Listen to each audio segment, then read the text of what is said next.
Car జర్నీలో కాలక్షేపం కోసం మా చిన్న స్టోరీ చెప్తాడు. నమస్కారం అందరికి. నా పేరు చేతన్ శివ.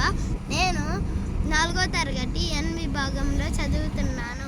ఇప్పుడు నేను ఒక తెలుగు స్టోరీ చెప్పబోతున్నాను.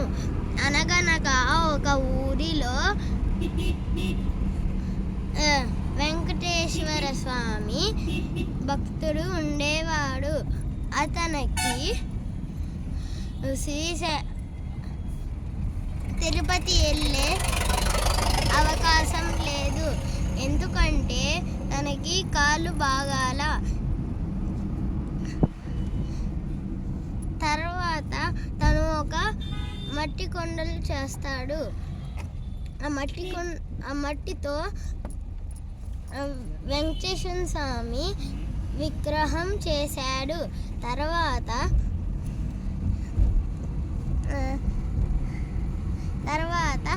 దాన్ని మట్టి కొండలో పెరుగన్నం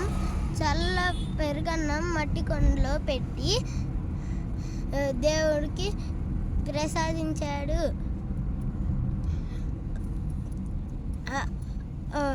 బంగారు ప్లేట్లో మహారాజు గారు పెట్టిన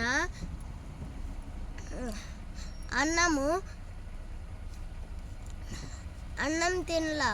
ఎందుకంటే తన భక్తుడు చేసిన అంత మంచి పెరుగన్నంని వదులుకోలేక తిన్నాడు.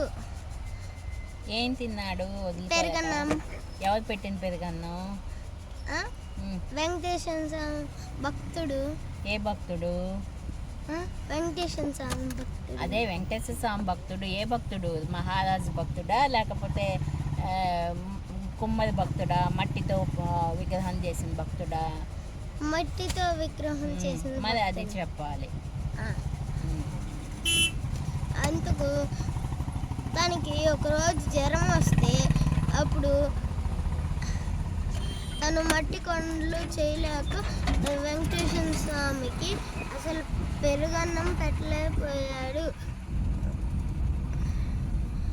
అప్పుడు వెంకటేశ్వర స్వామి వచ్చి తన ఆపదలు మొత్తం తన చేతికి తీసేసుకున్నాడు. అందుకు వెంకటేశ్వర స్వామి వచ్చాడని చెప్తారు. నమస్కారం.